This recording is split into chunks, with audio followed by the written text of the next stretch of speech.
Awesome. Well, the part as we roll into this Big Ten schedule, right, is about guys that get back from injuries, new guys to the injury list. I am excited. Defensively, we'll get Keith Randolph back this week. He's practiced the last 2 days. He's a guy that definitely brought a lot of energy in the games that he was part of, and excited to get him back with us. We're pretty much up front, a lot healthier than we have been, at least on the defensive line. Obviously last week with the emergence of Seth at the outside linebacker, got a little bit more depth there. TA obviously was replacing the lineup last week by Taz, but to have everybody back full strength in the back end and really practice with us all this week, I'm excited about that group. Offensively, Doug Kramer's practiced both days and is 100%, be ready to roll with him. So that I think really gives the guys confidence up front as well. Gives a lot more depth as we unfolded last week. When we had Julian Pearl go out, that thinned out an already thin interior line position. So really, really excited. Thought the guys have practiced extremely well. I've been talking about this conference rivalry, divisional game, the history of the Cannon from 1905 to have a chance to be part of 116 years of tradition and history, to have the series tied 45, 45, and 6. Just a lot of things to rally behind that are bigger than the moment that we're in. So excited for this group to get into their third game of Big Ten play. We're 1-1, and obviously to win on the road in the Big Ten is a difficult task, but one that these guys, going back to 2019, one of their last travels over there was obviously one that was in their favor. Unfortunately, Purdue is 4 out of 5 in the last 5 games. So we got a task at hand that's very, very difficult, but one our guys are excited to get a part of. So with that, I'll open it up for questions. Bret, you mentioned that all the health you're getting right now, probably the healthiest you've been since Nebraska. Just how do you feel about that? Like, how's that change your team? Again, it's probably as a coach, you have an understanding what your depth is going into the game. It's the injuries within the game. Like, last week, just you take one position. We started off the game with Chase Brown and Josh McCray is kind of your focal point from a rushing attack, a big part of our offense, and to have both those guys out really, midway through the game and not have them available. You have guys that are ready to go through there, but it's hard to rep more than 2 to 3 tailbacks, right? So the guys that you're now playing with didn't take the reps during the part of practice. So there's a lot that goes into it. We have to, that's what I kind of just met with our players about. I always meet with the 74 travel guys before I come to this media session, and we have a travel meeting that kind of lays out the schedule, the plan, the roster, the 74-man travel roster. And that's what I kind of hit them on, through 4 games, 2 of which been Big Ten play. The story of the game is usually written by the players that come in due to injury. And that's going to be the case, I'm sure, again on Saturday for players that we aren't even aware of right now that probably are going to get injured, right? Are going to be guys that step up the challenge while the game's going on. And that's really the story about where we need to be. And just a quick one, Keith Randolph, before you got here, obviously he was relatively new to football when he first got here, Bret. He's got 4 years of eligibility left, including this year. Like, what have you seen from him? What does he bring to your defensive line that's made him so impactful? Well, I think 2 things. First, he's got great demeanor. I just love his presence. Like one of the first times I was around Keith, I just like, he's not an overly talkative guy, but he has this confidence to him that is very, very real. That was something that jumped out to me. I'm a big believer in, as a head coach, the further I'm into this, you can kind of sense some things from guys on how they handle their business, how they ask questions, how they respond to adversity.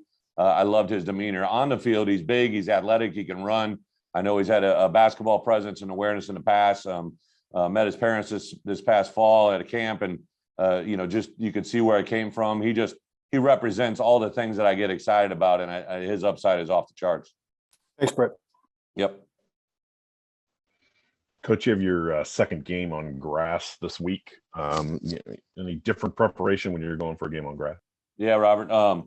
We have a little, as you guys know, the grass field right next to the stadium. But because of the weather we've had this week, we weren't able to get on the grass. I'd planned on practicing out there both Tuesday and Wednesday, but it got inundated with water because of the rainfall. And then today we were trying to get out there for today's practice, but because of the just the logistics of the field and where it is. It wasn't able to dry out. So we've practiced in the stadium, but again, we've had to practice, we practice every week on the grass, at least once, if not twice during the course of the week. So we've had plenty of grass work. Obviously haven't had Purdue's grass.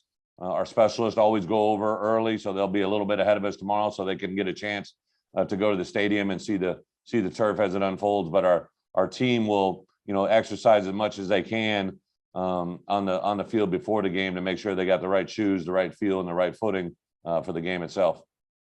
Do you have a personal preference? I mean, I know turf at Arkansas, turf at Wisconsin, but do you have a personal preference? I'm probably right down the middle. Like I understand the value of playing on a man-made or a created surface, but I'm also a purist. I think most guys would tell you, players and coaches, they like the feel of playing on grass. It's 6 1, half dozen the other. I think going back to when I was in college, right, ancient years ago, there was a big deal about the preparation and making sure your footing's right. But really, the way the guys are wired today, I believe we have 4 grass games this year, 3 or 4. You got to be able to play on both surfaces as well, and they can't be an excuse. So we do talk a lot about yesterday in particular. We knew it was going to be a wet practice, so we had wet balls, we had wet surface. Even though it was in the stadium, we talked about planting on the inside half of the outside foot and doing things to keep your footing in loose or in wet weather conditions. Hey, Coach, kind of an off the wall kind of question, but you've spoken a lot about the importance of like the little things with your girls and getting them to school and having them in the office for lunch and stuff. Why are those things so important to you? Obviously, it's important for any father, but why are they so important to you? Well, they just don't happen often, right? Like I write, I have a daily journal for my girls, my two girls. I started a diary when they were born, and every day I make an entry to both of those girls on days. It just means more to me on the days I don't see them. So I haven't seen my girls. Today's Thursday at noon. I haven't seen them since Sunday, right? I've seen them on a camera. I've seen them sleeping, but I haven't seen them awake. So like today, whenever I get out of here, the chance to see them, hold them, hug them, it just means a lot. I'm sure every father goes through it. It's the choices we make and the opportunity that I had to come here. I knew this would be a part of it. That's why those little moments like that are so precious. I'm not asking for anybody to understand it, but that's how I'm wired, and that's why it does mean a lot. You spoke about that journal there briefly. What kind of sparked you to do that? That's obviously a unique thing, I guess, to you. Well, so when I was a head coach, when my first daughter was born, Bella was born in July. And so I was actually, that worked out timing wise for a head coach. You're the 1 month of the year where you have a little bit of freedom is July, and Bella was born. So when I was getting ready to go into that first season as a father that I had never done before, I knew I wasn't going to be around a lot. So I ordered this pretty little pink diary journal that said a mother's journal, right? Jen's going to get mad at me for this one. So I had this journal, and my idea was I gave it to my wife with a little inscription that said, "Hey, I'm not going to be here a lot. I'm looking forward to hearing about the day from your point of view." So it was given to her with the idea that she was going to record a journal entry every day. We're about 3 weeks into the season, and I realized there was like 2 journal entries, and I knew she was really busy. So I kind of just grabbed the journal one day and I took it into the office, and that's when I started doing it. And it's really fun for me. Like, Bella, now she's 4 years old. So as I look at the journal entry every day, I can look back 2 to 3 years and see what I was doing on that day, right? On a Tuesday, on a Wednesday.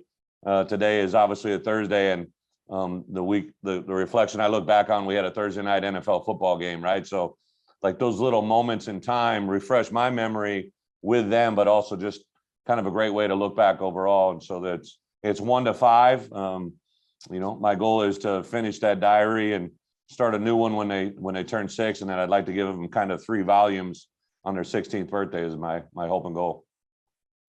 Thanks, Bret. Appreciate it. Bret, I know you talked about being able to like show NFL guys like in film and show their mistakes and what they see that. And I wanted to know if you had an opportunity to do that with some of the former Illini guys recently, like Nate or Kendrick, and how have guys responded to that if you've had a chance to do that? You mean like, I'm sorry, James, like I'm sorry. I mean, like, I know you said in film sessions, you'll show Oh. if guys make mistakes or at the highest level. Yeah. I want to know, because Nate and Kendrick played last week, if some of the guys were able to see some of that. Interesting. When I got here, obviously I started calling a lot of guys trying to get them to come back, right? Got a lot of them come back, but the two guys that I probably targeted as much as anybody early on was basically Kendrick and Nate. I didn't know how I was going to play it out at the time, but I just watched their film and I knew it was two really good players. So Kendrick and I actually had quite a few conversations. Nate and I probably had, maybe 3 or 4. And then he kind of told me, hey, coach, I'm moving on. But just respect who those guys were and was just getting to know them a little bit. Haven't used any football one-on-one with them. It usually takes, if a game is on Sunday, it usually doesn't get uploaded till Monday or Tuesday. I usually make those NFL tapes weeks in advance, or I kind of have a library of them. So haven't used them as experience, but we definitely note when those guys are playing. Had a chance to FaceTime with Kendrick during fall camp. I mean, those guys it was awesome last week. When former players come back, and we had Kevin Hardy, who obviously was our guest captain, was unbelievable. But Aurelius Ben, who I had competed against and coached against, had never had a chance to meet him. He came over on Friday, and I got a chance to spend a good chunk of time with him in my office. And he, volunteered. He just loves what's going on in our program right now, and volunteered to help in any way that he can. It's just what's really been awesome for me is all the Illini from different eras and different history and different coaches have really just been awesome to talk with and visit with. And I think they can feel what's happening in this building, and they're excited about where we're going. Hey, Brett, I know when you guys got here, you had kind of like Tony Adams' fit at cornerback, but he's a guy who has had position versatility in the back end. What does that bring to you? And can you guys tap into that, just given the emergence of Taz? Great point, Joey. TA, when I got here, one of the coaching points that we talked about was I saw him on film, and one week he's playing boundary corner, the next week he's playing, field safety, the next week he's playing a star, the next week he's back at corner. And one of the things that he wanted to do was kind of settle into a position, right? Like he wanted to get comfortable and feel comfortable. So he wanted to try corner. So we did that. But as things have evolved, we realized the value he brings not only to us depth-wise, but also at other positions. So for sure, he's going to be a guy that will be utilized in other roles, other positions. We also last week were a little bit thin, just depth-wise. This week we'll be kind of full speed in the secondary, other than maybe 1 or 2 guys. But I'm excited to see him as we finish out the rest of these guaranteed. We've got eight guaranteed games in front of us, and I think Tony will be a big part of our success if he continues to do the things I've seen him do at practice. And then if I could, with one more, Ryan had talked about maybe seeing the beginning stages of a defensive identity starting to emerge. I guess, how can you tell that exists on the football field? Is it stuff you notice in meetings? Is it stuff you notice actually in game? Are there any telltale signs? Yeah, it is. It's just the little things that you can tell things are coming, right? It's a brand new package and system. And unfortunately, right, there's going to be some growing pains about how you learn to adjust, how to anticipate, no matter what you do during the course of the week. On the great teams I've ever been a part of, whether it's been a Super Bowl team or a Big Ten championship or a bowl team, the kids need to know the answers without the coaches being there, right? Like on the field, a team can do anything at any point that involves any of their players legally to give you a new formation, a new look, a new play, a new scheme. And you got to kind of know the answers to the test before you're given a test. And that takes some time. I think Ryan recognized, and I have really in the last probably 2 weeks, last week's preparation, the game itself, this week's preparation, guys are beginning to understand the answers before they actually are in front of them, right? And they understand, hey, when this happens, this needs to happen.